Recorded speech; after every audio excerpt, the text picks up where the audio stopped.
A Nolan Wells bombshell report tonight. Does it reveal new witnesses? And because of the new timeline report, is there a timeline shift in what happened the afternoon and evening? Nolan Wells seemingly disappears. His body found washed up at Horn Island. Good evening. I'm Nancy Grace. This is Crime Stories. I want to thank you for being with us.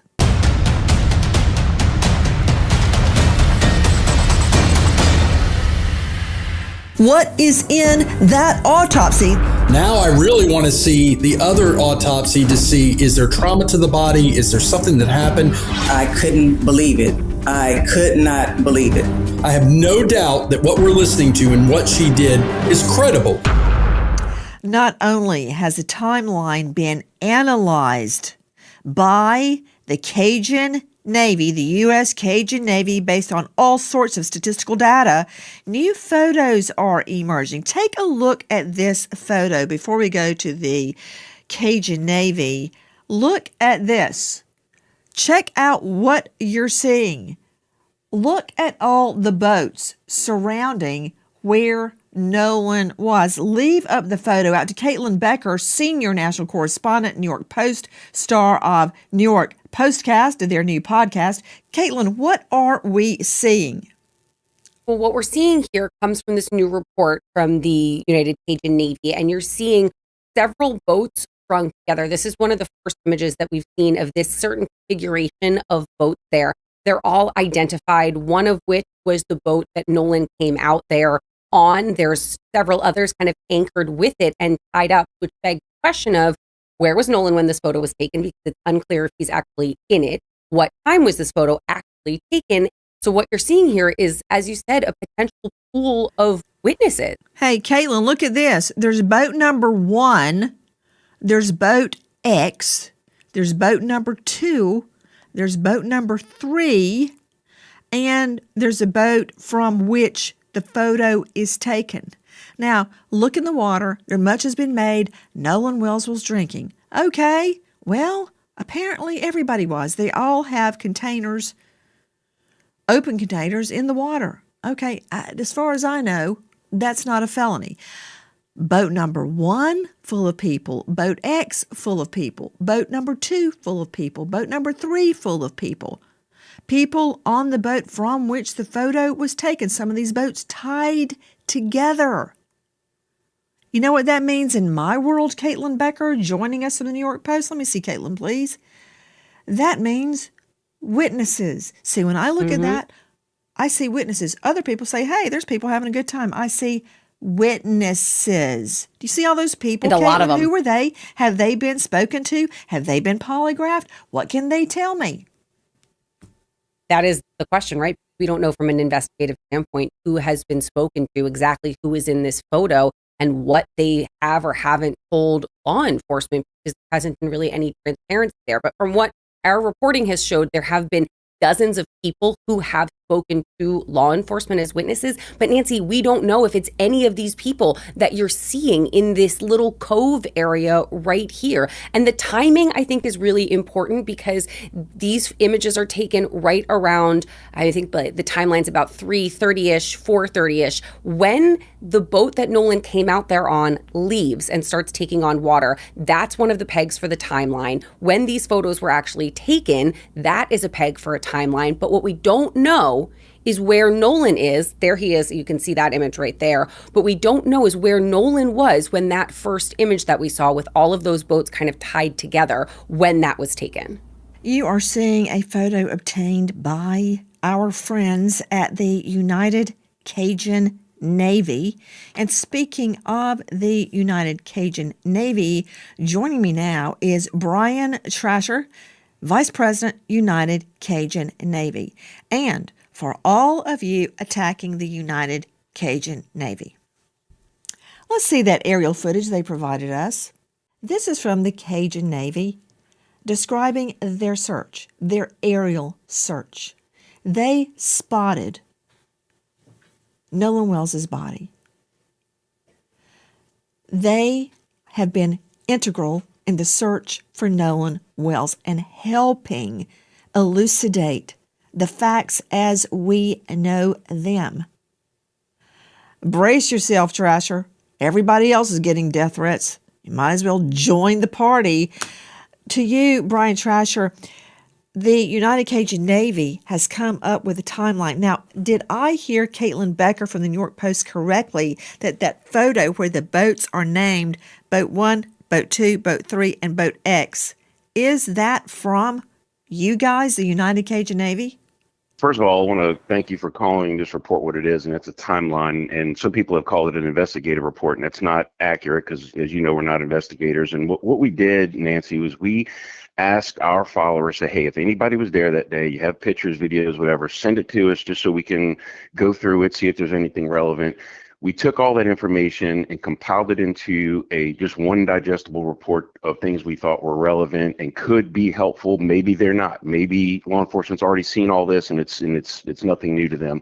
But we just wanted to be transparent about what we received. So going back to your question, the pictures that we received, we did not, as an organization, take any of these photographs. These are all images that we received from people who were trying to help us out and trying to help Nolan's family out. So you asked the public for help, and you got it. You got a treasure trove of photos, and I find this one significant. Guys, we've got an all-star panel, and I would like the all-star panel to look at their screens because I've talked about this before, Brian Trasher, and I'm frankly fed up with attacks on the United Cajun Navy. They're doing something, which is more than all of the haters can say. They're doing something. They have amassed evidence. They have created a timeline to the best of their ability. They have shared it with us, unlike the autopsy that is complete and is being kept secret from us. That said, they're helping. Why trash them? I'm not a shrink. I can't answer that. Let's look at this photo and determine what, if anything, we can discern. Brian, you and I have talked many, many times, and I told you about a serial killer I finally convicted on one case. The jury convicted him. And I proved a lot because of one earring I found in a particular location. The victim was wearing an earring, and the other earring had been sliced out of her ear, and I found it somewhere else, and I learned a lot because of where it was. Now, don't even bother to tell me that this photo that you have produced is not probative of something. The cluster of boats. Number one, I see a lot of witnesses. Trasher, do we know what time this photo was taken? We don't know definitively times on all these because even though they're time stamped, it could be a time when it was screenshotted, stamped, not necessarily the original photograph. So we were very careful to denote that in our report that we can't verify timelines. Although based on shadows and positions and things like that, we can determine that some of these, as noted, are taken in the late afternoon.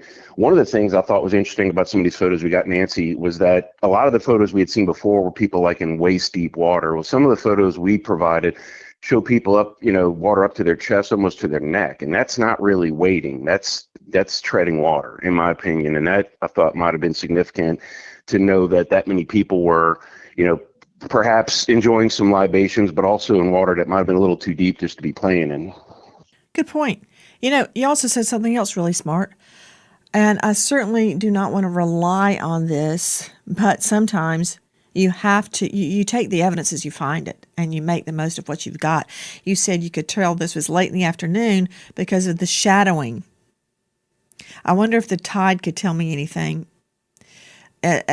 because how high up the water is. But these people holding drinks, they're not treading water, Trasher. They're standing there. These people are not treading water, and the water is up to their armpits. Is that the photo you're talking about as to where you think some of them are treading water, or are there other photos? The photo at the top, yeah, you're right. It's about up to their armpit. I think there was one later in the report that showed some of the kids. This was a screenshot of a social media post and there's 3 boats visible, one fourth boat further in the distance, but a lot of kids on one boat. I say kids, young people on one boat, some on the boat, some in the water. And some of them, it looks, maybe up to the armpit, but some of them, depending on their own height, it looks like it's, I could see a girl holding something in her hand, and the water looks to be pretty close to her neck. So that's pretty far out. Now, we've said several times that Horn Island has a very aggressive slope. So you can be in shallow water and deep water within just a few steps. And once you get into that deep water, you're not as able to keep your feet on the ground if a current comes and pulls you, or God forbid a riptide comes and drags you. So that's why we thought it was significant to know that they were socializing in fairly deep water. Can we go back to the main photo where the boats are numbered 1, 2, 3, X? Isn't it true, Brian Trasher, that these boats are easily identifiable by I call it a tail number, like you would a plane? Every boat has to be registered, or supposed to be registered. It has a number on it. It often has a name like Triton. One was named Mac Daddy. There were other names. They're registered, and you know who the owner is, and the owner can tell us who was on the boat that day. Is that correct? Theoretically, yeah. If you can make out the registration number or the name of the boat, if the vessel's name is registered, along with the registration number. Usually that's sometimes only on a Coast Guard document, but sometimes on a state registration you can put the vehicle, the boat name if it's asked for, or if you have one. So that is all possible. I'm told, and we're asked to compare notes with the sheriff's office, which we're doing. But I was told that there's been a lot of people that have been contacted and interviewed, and there's a lot of people who were there that day that voluntarily came forward to tell what they know, and because they might have seen their boats and pictures, said, "Oh, we might want to go ahead and call them, let them know, where we were, who was with us, and what we know." So I commend those people for coming forward, because it's not always easy. To Marie Pereira joining us in addition to the Vice President of the United Cajun Navy, who has been there from the get-go trying to help solve the case. Marie Pereira, registered nurse, which is important, but she is a criminal defense attorney and domestic violence expert. She is a violence expert certified advocate. Marie, you saw that. All those people in my book are witnesses. One of them is saying at 7:30, Nolan was nowhere to be seen. Now, I want to see the video or the photo again, because you want to tell me that this guy, Nolan Wells, hit his head and drowned, and none of those people saw what happened? I find that really hard to believe. It is hard to believe, and that's why it's extremely important that the law enforcement are not too proud to get help from the public. Like you said, if people are sending in videos, they should be using those videos to conduct further investigation. I'm praying that this is a situation like Brian Koberger, where the police department, they were being ragged and being called ranky-dink police, while all the time they were investigating and putting together a case against him. I hope that because all the time they were saying, "Oh, what are they doing?" It was I think the DA had a long, big beard, which wasn't very conducive to believing he knew what he was doing, but they knew what they were doing. I know, it looked like Leonard Skinner sitting there. Hey, that videos from Officer Tatum's podcast, all this means witnesses to me. And do you remember in the Diddy case, there was actually a toll-free number for victims to call? There were that many victims, not that it helped at the trial, but that said, I think there needs to be a toll-free number. If you think you have evidence, dial the number. If you have photos like the United Cajun Navy is doing, they asked for the public's help, they got the public's help, and there's more to get. That's what is needed now. Every picture, every video.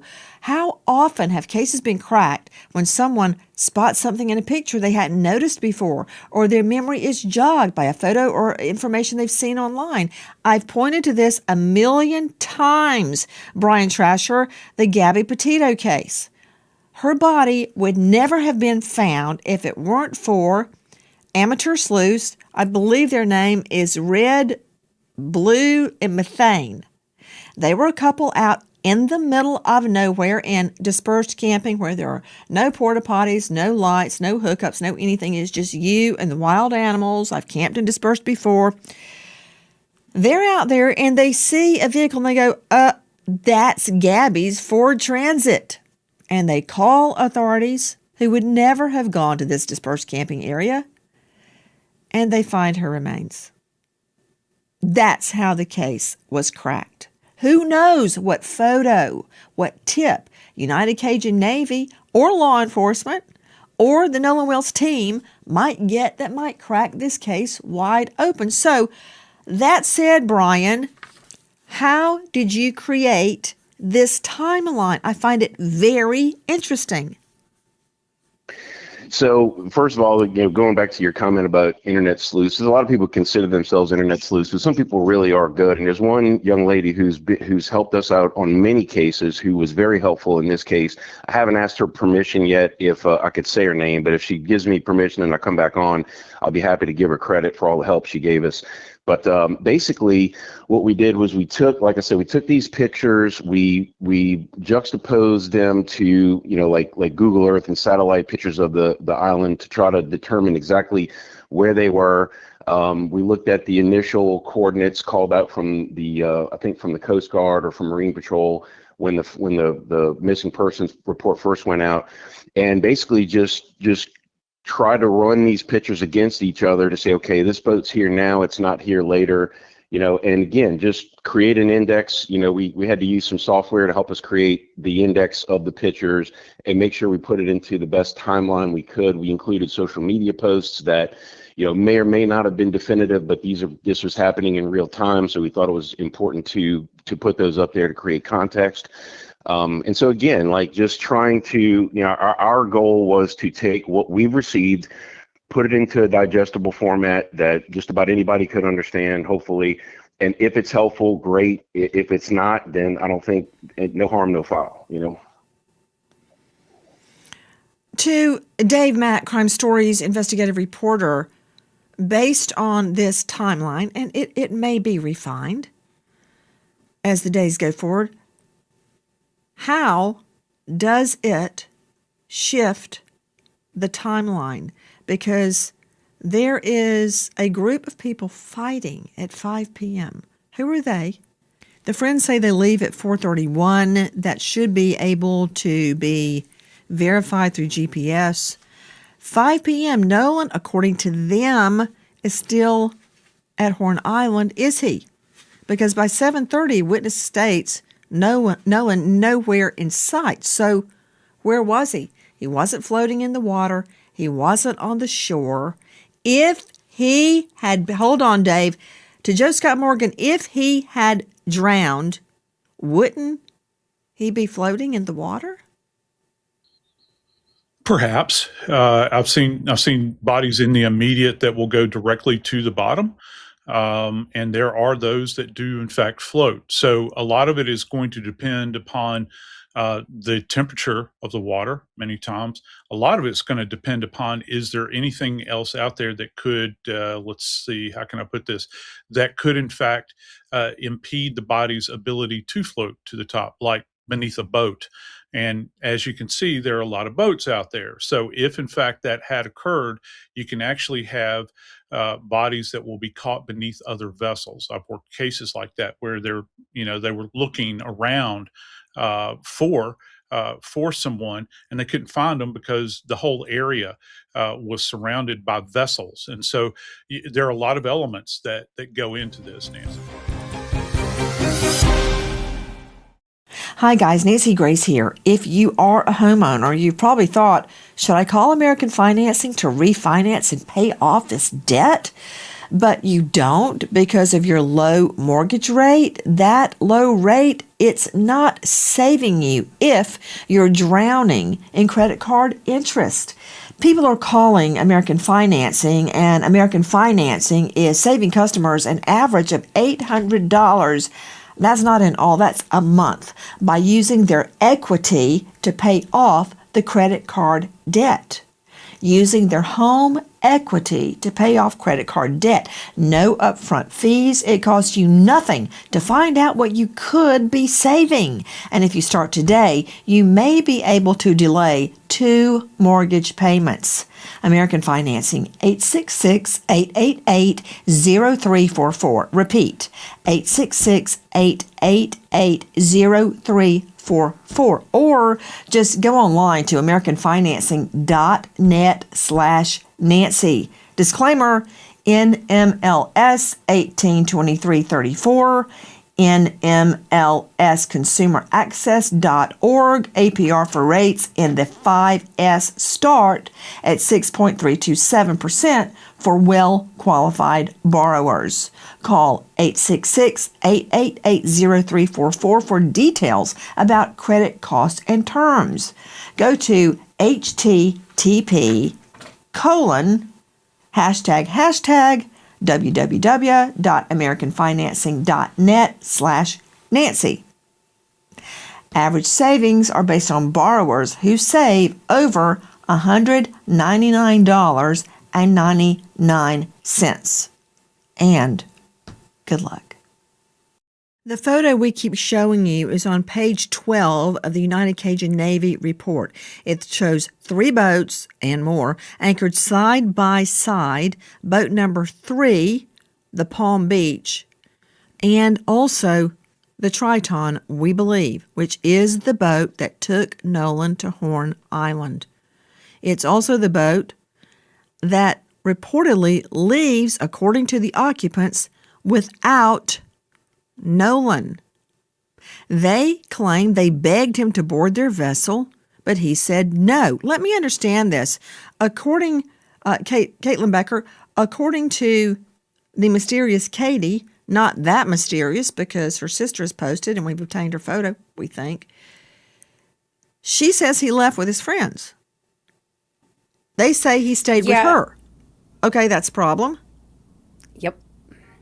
That's a problem. And there are also quite a few friends that he had come out with. So the Triton that he was on, there were 3 or 4 people on that particular boat. That's the one that he had come out on, and the one that his friends say, we asked him to get back on the boat. He didn't get back on the boat. His phone was on the boat. We left. We took on water. We needed help. He said he was going to stay to talk to this mysterious, as you said, Katie.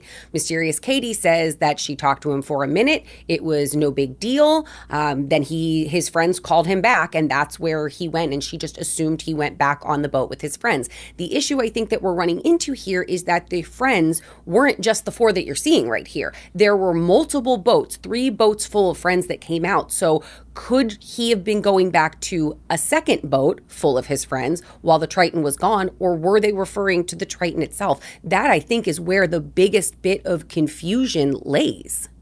Dave Mack, question. Dave Mack, Crime Stories investigative reporter, didn't at the get-go the friends on the boat state they didn't know the name of the girl? They didn't know who she was. They had never seen her before.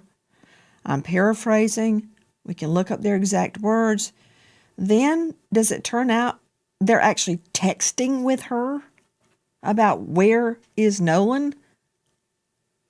Apparently, Nancy, you have to realize a couple things here, and it's getting lost in the muck and the mire, is the friends. We use the term Nolan's friends that he went to Horn Island with. Well, you know what, Nancy?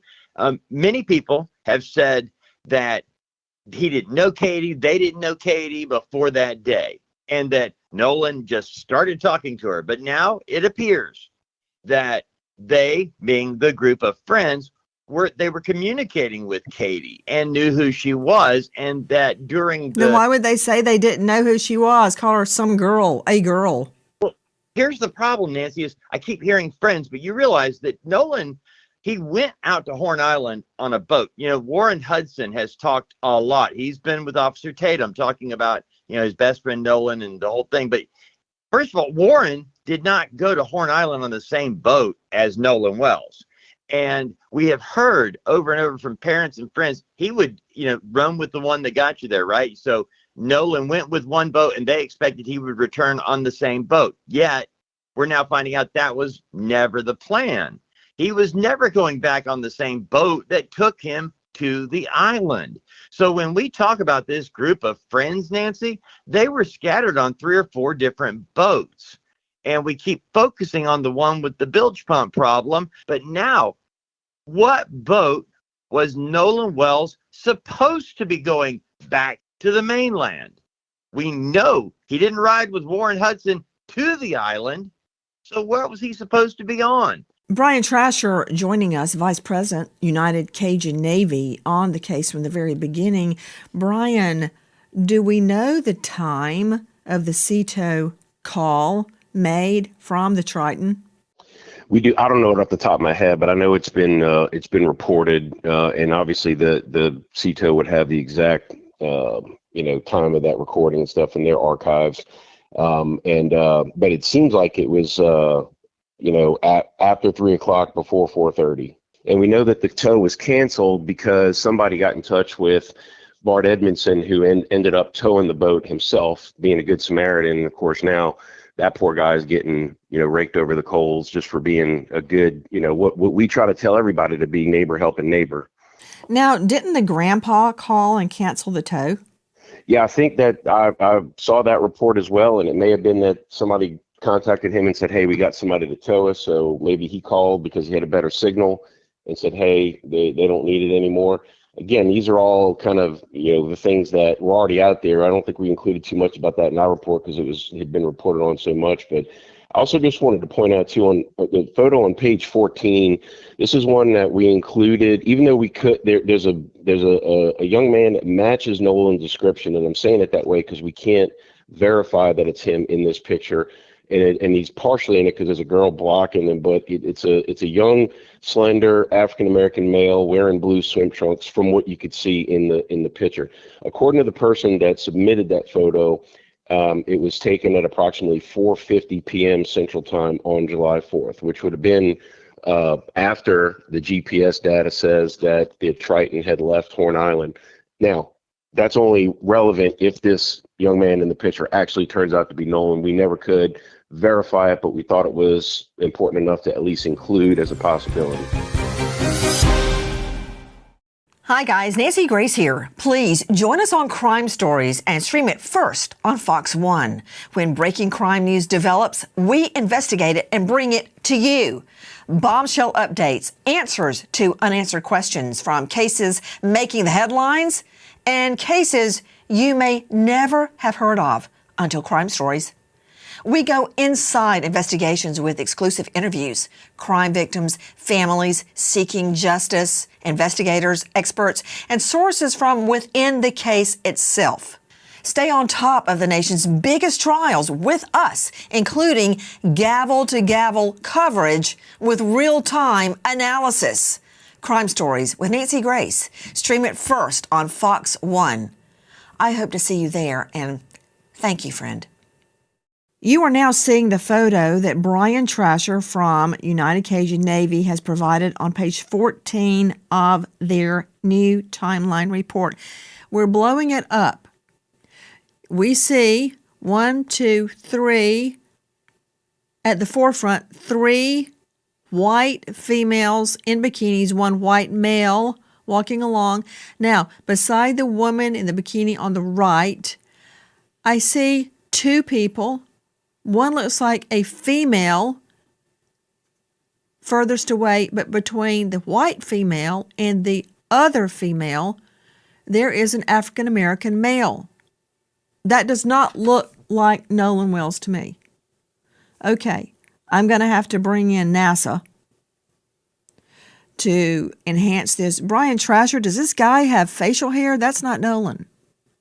Again, we couldn't verify, but we could tell that it was an African-American male on the beach wearing blue swim trunks. We thought that was enough to say, okay, it's possible, but we did those like are you dark said. blue. Skin tone, aren't those deep, dark blue?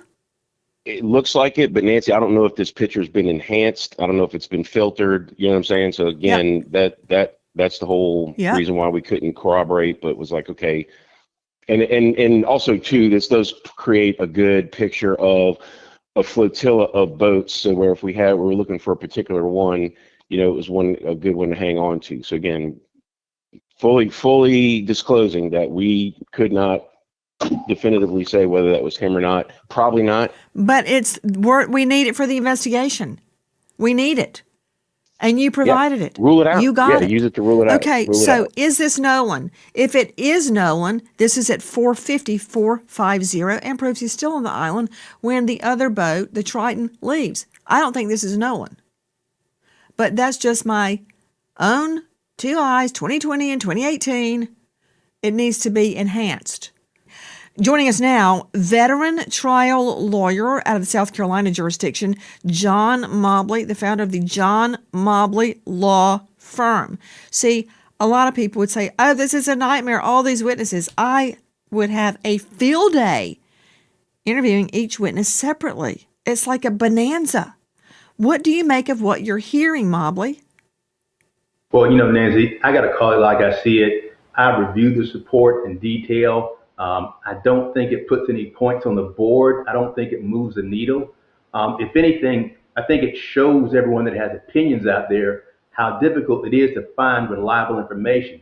Because one thing I will have to say about this report, although I didn't find it particularly useful, is that, it sourced all of its information, and unlike a Netflix documentary where people will form opinions on second and third hand information, it would say, this person said this, but this person didn't witness it firsthand. This person repeated what someone else said. Or it said this person made this statement on Facebook. I mean, even the digital information, the photos, those aren't reliable because, number one, like they say, you can't corroborate the timestamp. The timestamp could be when the photo was screenshotted versus taken. Or even the last one we looked at, they're saying they can't say it was reliable because it could have been enhanced, with the color manipulated. So I think it just goes to show how difficult it is to find any real reliable information on this case. Mobley, no offense, but you're wasting my time. I got 1 hour tonight, and you just wasted almost 1 minute of it. Every investigation starts somewhere. Let me just understand something. You have tried a lot of cases, right? That's what I was told. A ton, and I won most of them. Nothing like tooting your own horn. Bomp, bomp. That said, every investigation starts somewhere. Yes, I don't have the timestamp, but I can get the timestamp because I know about the photo. You start somewhere, and then you start digging, and then you find out what time it was taken. Then you find out if it was enhanced. Then you find out, is that Nolan at 4:50 and the boat has left? You enhance that audio we keep playing. You find out if they're saying, Nolan's dead. I don't know if that's real or not, but I can find out if it's real. So for you, a trial lawyer like yourself, in your own words, won most of them,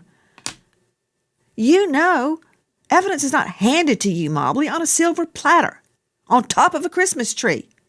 You have to find it. You have to investigate it. And that is the point of this timeline from the Cajun Navy. They're giving us a plethora, a cornucopia of evidence for us to start with. What? Don't waste another minute. Don't do it. It takes you down a rabbit hole of information that may not be reliable. The best thing to do is to talk to those. Man, who is paying you? Because it ain't me. We don't pay guests. Rabbit hole, my rear end. Objection, my rear end. A rabbit hole? That's like you get a list of witnesses and go, yeah, I don't have their addresses. Screw it. You have to find them. You have to find the people that took these pictures. You have to find the people that were on those boats after you ID the boats. Then you have to take them one by one and interview. You know what? I'm sending him to the corner and let him think about what he just said. Trasher, that's a tiny taste of what you're about to get. Hey, Caitlin Becker joining us, senior national correspondent, New York Post, star of NY Postcast. That's her podcast.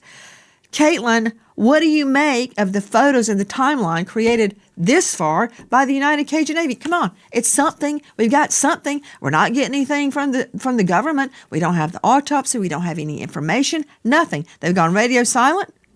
it's exceptionally, exceptionally helpful to have these things laid out in this way with coordinates and times and pulling in some of the relevant social media information while also noting that it hasn't been verified. It's giving us, I think, the most comprehensive timeline that we could possibly have. I mean, not to push back, because I feel like you push back so much on that poor man, but the rabbit hole is the internet. The rabbit hole is reading every single person's theory.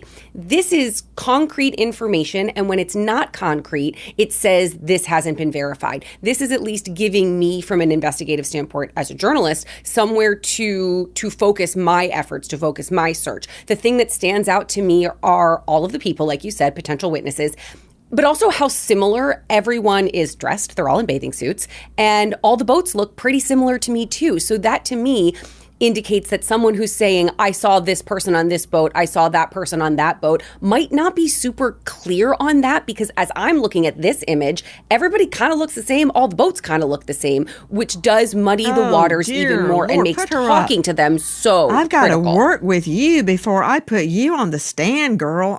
No. You are not getting up there and saying, they all look the same to me.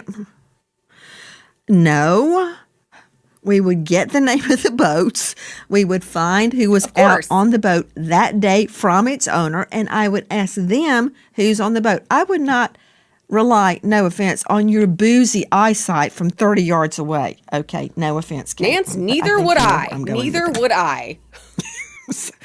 But there are ways to, contrary to what Mobley just blurted out, there are ways to find these witnesses and nail them down. If that photo is Nolan Wells, and it doesn't look like Nolan to me, then he's on the island at 7 p.m. Okay, now let me remind everybody that the guys on the boat, the Triton with Nolan, they're not charged with anything. They are presumed innocent. So don't be starting up the death threats and all that on them. We need them interviewed separately if they hadn't already been. Who knows what we can learn from them? Don't attack them. I want you to hear what one of them said, though, about the mysterious Katie. I didn't wake up again until a little after 11 o'clock. And that was to my brother coming in the room being like, hey, Warren's trying to get a hold of you. Warren gets on the phone and he's just like, hey, man, he was like, hey, have you talked to Nolan? Anything else? I was like, no, I haven't talked to him, man. He was with that girl last time I knew. And he was like, okay. He was like, man, we can't get a hold of him. We don't know where he's at. And I was like, man, it's Nolan. He's probably just out somewhere with that girl. Like, get a hold of the girl, you'll probably find Nolan. Okay, right there, I'm getting a red flag. That's from the Officer Tatum podcast, who joined us recently. That girl, the mysterious Katie. Remember, nobody who knew who she was. But then later, Dave Mack, do we learn that one of the guys on the boat had been texting with her and knew full well who it was? Where did the name Katie come from? Katie was known to at least one person in the group, and that leads you to believe there were certainly more. There were a number of comments publicly made by friends of Nolan that backtracking, claiming they didn't know who Katie was, had never seen her before, and then you find out, yeah, well, not only did they know her, but they were texting around about her.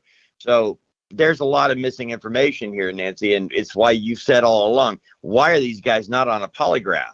Marie? Just because we're having a lot of people coming up with a lot of different theories, I agree with Caitlin. Not every theory deserves the breath of air. It's not all true. I think it could confuse the search for justice when we're entertaining every single person who posts every single theory, even when it makes no sense. And I have to bring my friend out of probation and say that you can't, go according to every single piece of information you get.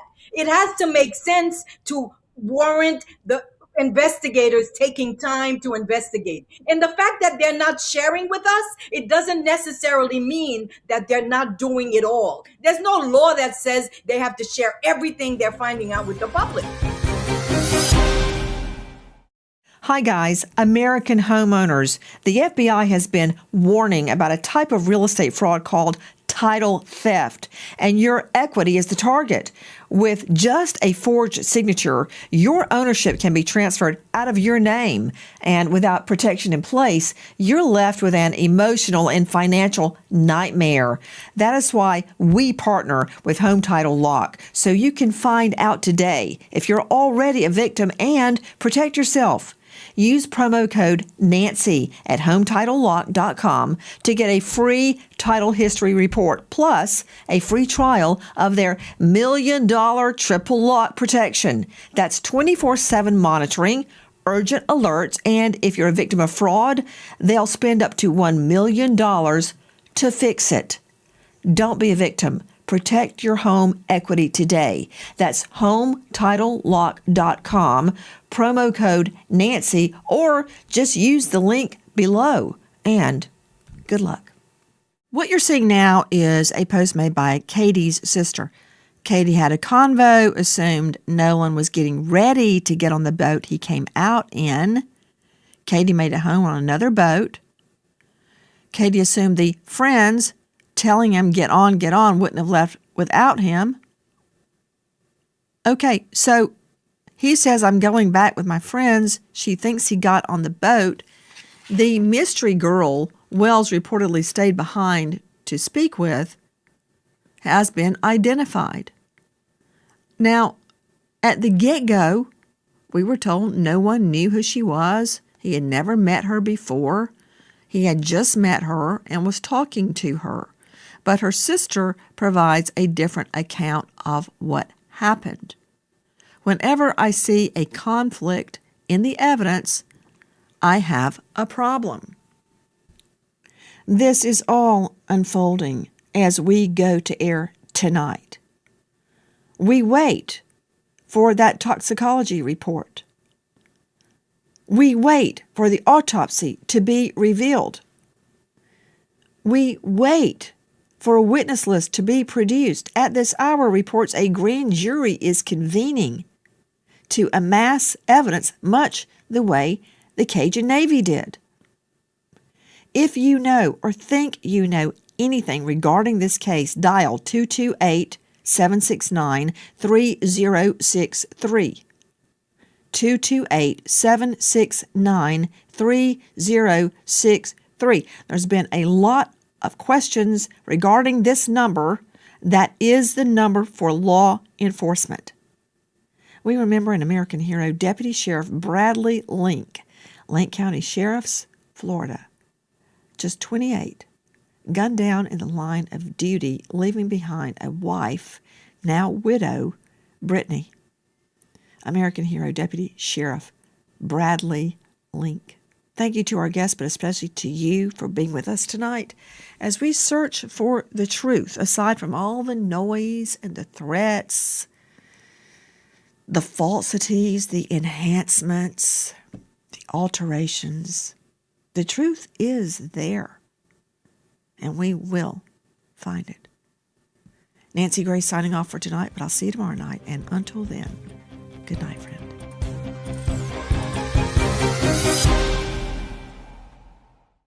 Hi, guys. Please join us on our mission to find missing people, especially children, to solve unsolved homicides. And if you're on the go, please join us on your favorite podcast app where you can get all our content, where we, in our way, seek justice.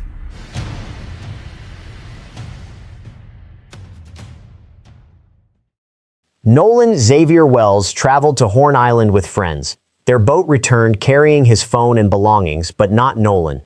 At 18, he remained unaccounted for as competing explanations emerged about how he was supposed to get home. His final confirmed movements are unresolved.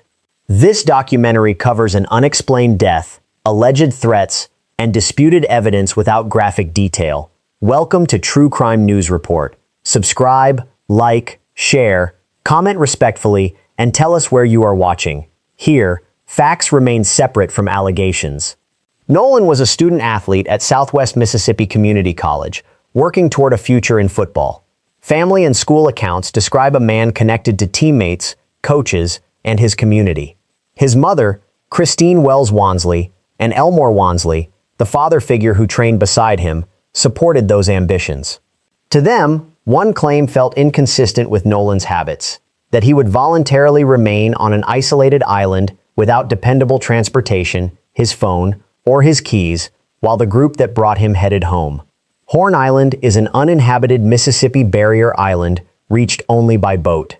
On Independence Day, hundreds of visitors gathered along its shore. Nolan entered that setting among friends and acquaintances whose names became central to public discussion: Warren Hudson, Trayston Shepard, Javon Williams, and Bart Edmiston Jr. Reporting confirms multiple boats carried overlapping groups, but the public record does not reliably establish every passenger assignment. Bart arrived separately and later assisted the troubled vessel. Javon and Trayston were on the island, while accounts place Warren within the group. Katie McCormack entered the timeline through the reported misunderstanding over Nolan's ride. Photographs show people and boats, not guilt, and require authentication. Warren said mechanical trouble forced the original vessel to leave and that Nolan chose to return with another group. Katie reportedly understood differently. Nolan had already gone. Javon said he last saw Nolan shortly after 4 and said Nolan's phone stayed with others aboard a boat, protected from salt water. Trayston said a voice in confrontation footage was his, not Nolan's. Christine and Elmore could not reconcile separation with Nolan leaving behind his phone, keys, and ride. No account can be rejected without additional independent corroboration from records. The unresolved questions are exacting. Who spoke directly with Nolan last? What departure plan did he communicate? When was he independently photographed or recorded? Which boat was expected to carry him home? And did anyone aboard that boat know of the arrangement? The United Cajun Navy, a volunteer organization that joined the search, later released a 22-page working report. It compiled public reporting, submitted photographs, social media material, annotations, and unverified tips. It was not a law enforcement finding. Its most important question concerns the interval between Nolan's last documented sighting near 3 o'clock and the distressed vessel's recorded departure at 4:31 p.m. That roughly 90-minute gap cannot be solved by visual impressions. Each purported image must be mapped by timestamp, vessel, location, and identifiable person. Investigators need original files, embedded metadata, interviews with each photographer, and comparison against vessel GPS. Until those elements align, the pictures remain clues requiring authentication.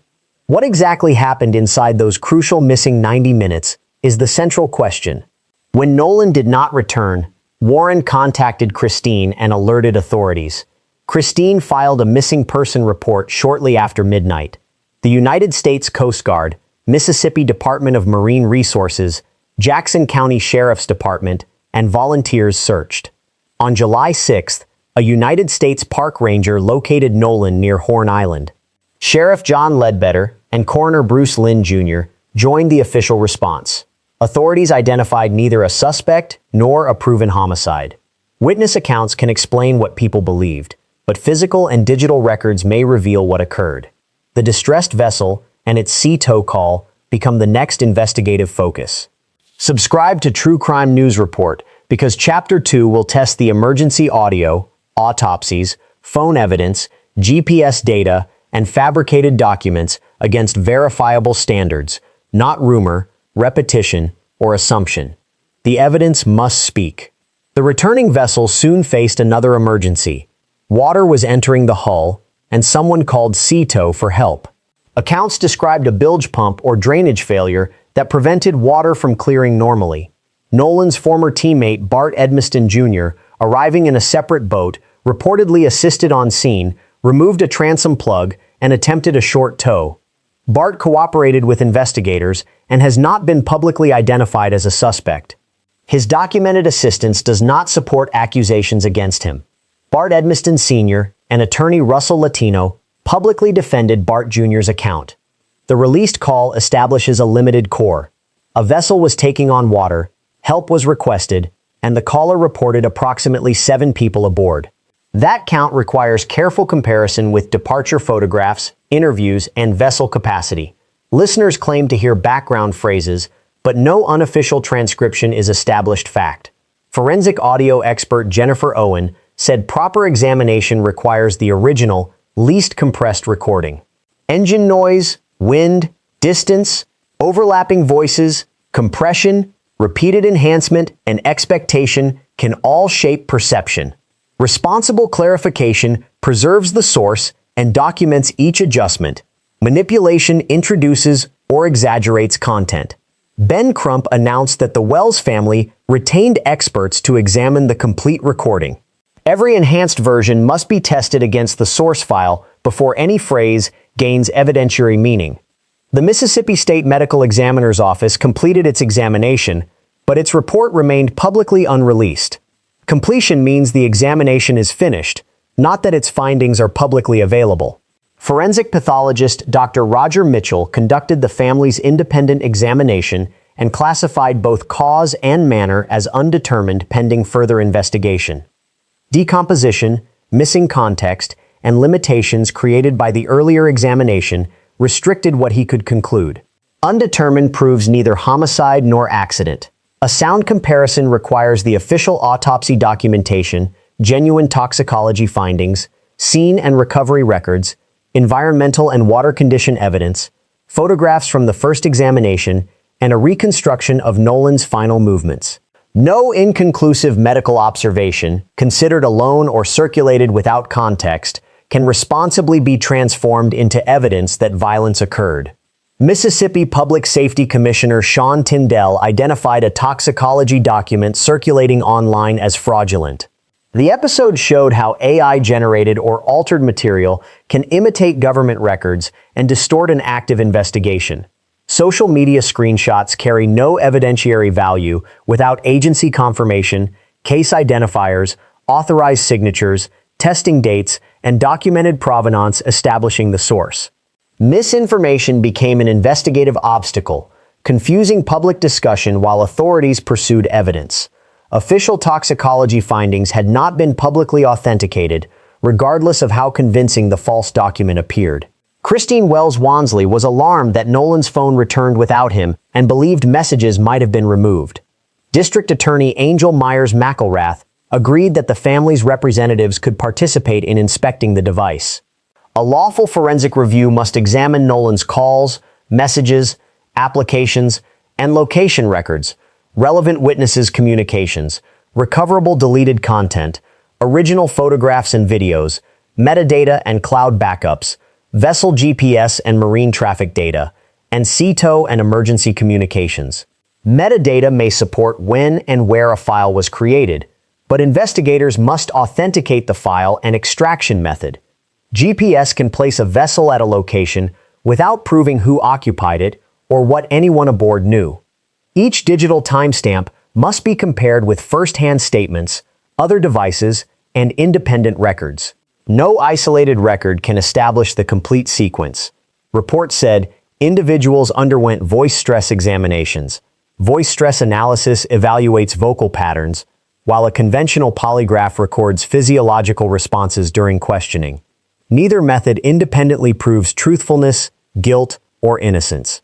Stress, question wording, recording quality, software settings, and examiner interpretation can change results. Stronger evidence includes authenticated communications, original media, reliable timestamps, vessel records, forensic findings, and witness testimony corroborated from another source. Any voice stress or polygraph result should remain only a possible investigative lead, never a substitute for independently verified evidence. Ben Crump represented the Wells family. Reverend Al Sharpton and the knock called for transparency and a complete investigation. Tyler Perry reportedly paid funeral expenses and contributed toward the reward. Terrell Owens reportedly added reward funds, and Colin Kaepernick funded the independent examination. Spike Lee offered public support. The family and its advocates voiced concerns about racial bias, but those concerns remained allegations, not proven investigative findings. Legal scholar Ronald Reichlach explained that a Mississippi grand jury reviews evidence and considers possible charges. It is not a trial and establishes neither guilt nor homicide. District Attorney McElrath was expected to present the case after investigators completed their work. Before that confidential review could occur, however, online speculation eventually generated separate criminal cases, moving the controversy from digital accusations into court. Limited official information created room for legitimate questions, but also false claims, harassment, and threats. Federal prosecutors separately charged Michelle Francine Edwards with threatening Mississippi government offices, Joseph Alfredo Vasquez Dumarce with threatening Jackson County Chancery Judge Ashley Cole, and Edward James Porter with threatening a witness and another person connected to the investigation. Cole is the judge whose son reportedly saw Nolan at the Horn Island gathering that day. These are allegations awaiting resolution in separate proceedings. None determines how Nolan died. Intimidation can frighten witnesses into silence, pull investigators away from evidence, and damage public confidence. Accountability for threats must remain separate from the unanswered circumstances of Nolan's death and the evidence needed for a fair, complete resolution. Bart Edmiston Jr.'s documented connection was his reported assistance to the distressed boat. Bart Edmiston Sr. and attorney Russell Latino challenged online accusations, and Latino reportedly sent influencer Kimbra Lee a cease and desist demand. Their claims raised concerns about allegedly edited audio, unofficial transcripts, threatening communications, doxing, and unsupported labels applied as fact.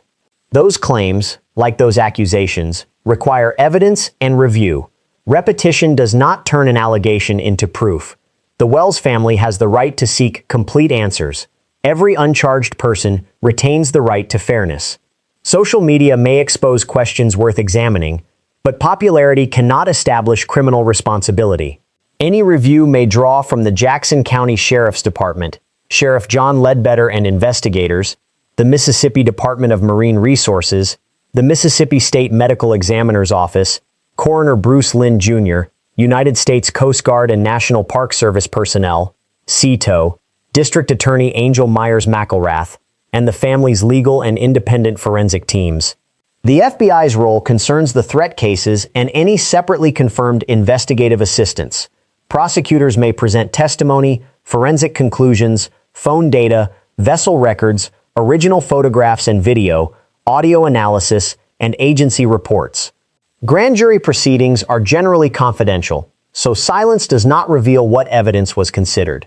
A grand jury presentation itself creates no verdict, conviction, or sentence. Those outcomes require separate proceedings and later legal stages. Investigators need one master chronology, beginning with Nolan's departure for Horn Island and ending with his recovery. Every entry should be classified as confirmed by authenticated evidence, reported by a named source, disputed by another account, or unresolved. The record must synchronize Nolan's last authenticated image, descriptions of his departure plan, relevant phone activity, vessel GPS and marine traffic, movements of the distressed boat, CETO communications, search notifications, agency responses, and environmental and water conditions. Warren Hudson, Trayston Shepard, Javon Williams, Katie McCormack, Bart Edmiston Jr., and other first-hand witnesses should be interviewed again against that synchronized record. The United Cajun Navy's submitted material can provide leads, but investigators must authenticate every original file, timestamp, source, and alteration history before treating any portion as reliable evidence in any conclusion. Who last saw Nolan under independently verifiable circumstances? Did Nolan personally arrange another ride? And can anyone confirm it? Why did his phone and belongings return without him? What happened during the reported 90-minute evidentiary gap? Do original photographs, GPS records, and communications support one sequence? What do the official autopsy and genuine toxicology findings establish? Does professional analysis identify meaningful content in the original CETO audio? Can physical, digital, medical, environmental, and testimonial evidence support one coherent conclusion without forcing disputed or unresolved facts into a preferred account? Nolan traveled to Horn Island, but he did not return with his original group. His final movements and definitive medical explanation remain unresolved. Christine and Elmore deserve a complete, evidence-supported account. Witnesses and other named individuals equally must not be treated as guilty without verified proof. The final question is whether unified evidence can explain what happened after Nolan's last reliable sighting. Subscribe to True Crime News Report and activate notifications for verified updates.